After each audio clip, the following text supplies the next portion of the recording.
In the sphere of political science, a revolution is a fundamental and relatively sudden change in political power and political organization, which occurs when the population revolts against the government, typically due to perceived oppression or simply political incompetence. Essentially, revolution is a language spoken by the people when power of the people is undervalued by the people in power. A revolution is a reaction, often to years of perceived governmental failures. Revolutions reflect resistance to a status quo that confers disproportionate benefits to the few in power at the expense of the exploited majority. In the absence of an alternative remedy, the people finally resort to self-help. There are typically two types of political revolution. The first is a complete change from one constitution to another, and the second is a modification of an existing constitution. Notable revolutions in recent centuries include the creation of the United States through the American Revolutionary War, the French Revolution, the Spanish-American Wars of Independence, the Russian Revolution, the Chinese Revolution of the 1940s, the Cuban Revolution, and the Iranian Revolution. Of all of the historical revolutions, the French Revolution in particular, and its basic causes, offers the most useful information for today's African leaders. I'm your host, Ebube Okoli. Welcome to Up Close and Center. On this episode of Up Close and Center, we will explore the French Revolution and what today's African elite can learn from the mistakes of the French elite. As always, please remember to like, share, subscribe, and hit the notification bell icon so that you'll be among the first to know when new content becomes available. Furthermore, if you have any additional analysis on this topic, please feel free to use the comment section.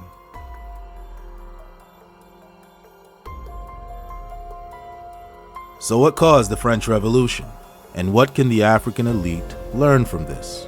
To answer that question, we have to take a critical look at the French Revolution. During this revolution, French citizens destroyed and restructured their country's political system, removing centuries-old institutions such as the absolute monarchy and the archaic feudal system.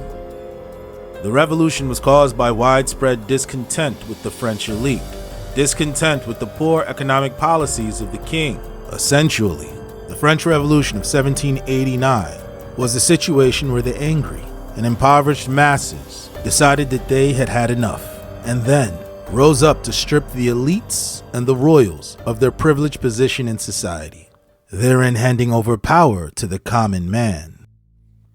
In 1789, France had a population of roughly 26 million people. These 26 million people were divided along class lines. France had three distinct classes. These classes were referred to as estates. Not surprisingly, the first of these estates were the clergy, who made up about 0.3% of France's total population. However, they owned close to 12% of the most fertile land.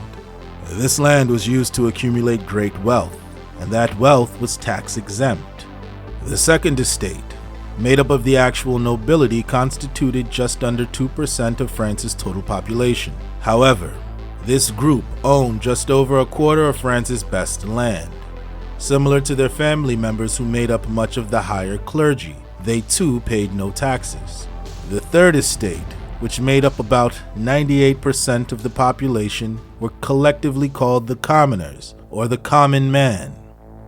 Within the ranks of the common man, there were further divisions. The commoners included high-wage earners, low-wage earners, and at the very bottom, landless peasants.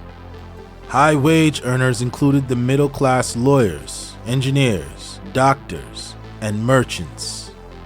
However, this group made up only a small fraction of the commoners. The second group within the third estate were the low-wage earners. Prior to the revolution, low-wage earners' wages became even lower, and their collective purchasing power had considerably declined. Between the 1720s and the 1780s, the cost of living had increased by 68%, while the wages of the lower wage earners had only increased by a meager 13%. The lowest of the common man were the peasantry, who were either landless or had plots that were so small or had such poor soil that these lands usually only served the purpose of a burial plot after a long and unfulfilled life. A note to remember is that inequalities in land and or wealth distribution are common in most revolutions.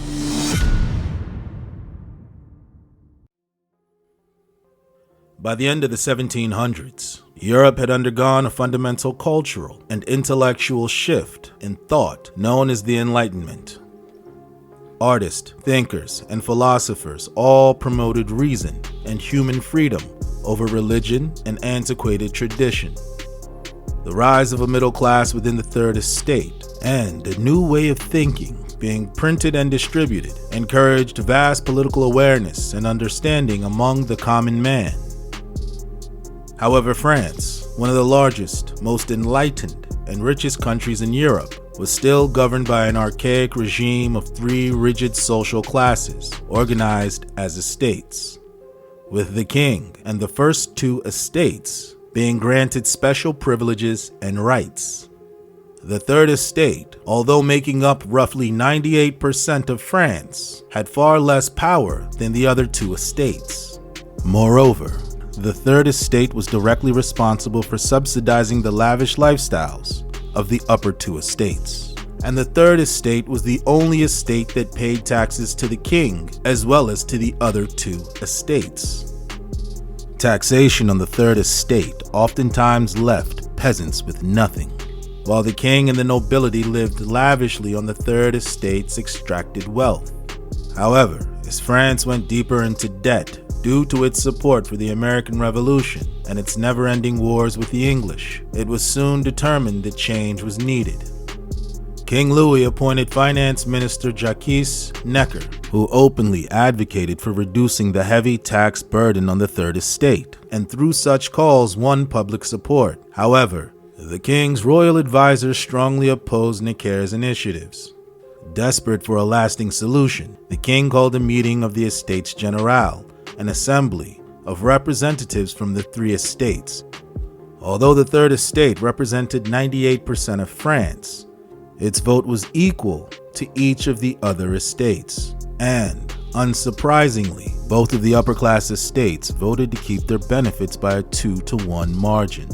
It didn't take long for the Third Estate to realize that they couldn't get fair representation in this system set up by the king, where each estate had one vote despite the drastic size differences. The Third Estate soon left the discussion, declared themselves the National Assembly, and pledged to draft a new constitution, with or without the other two estates.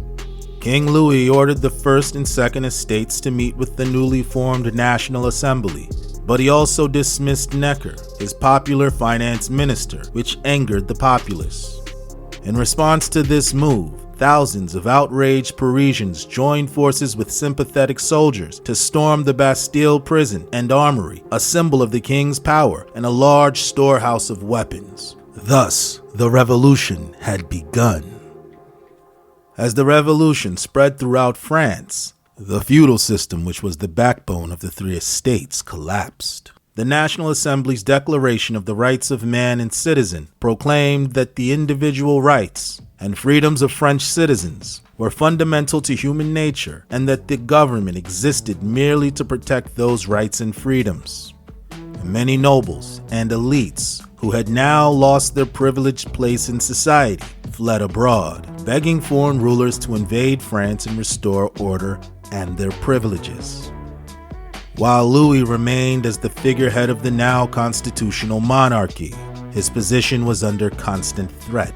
As such, in 1791, he tried to flee the country but was apprehended.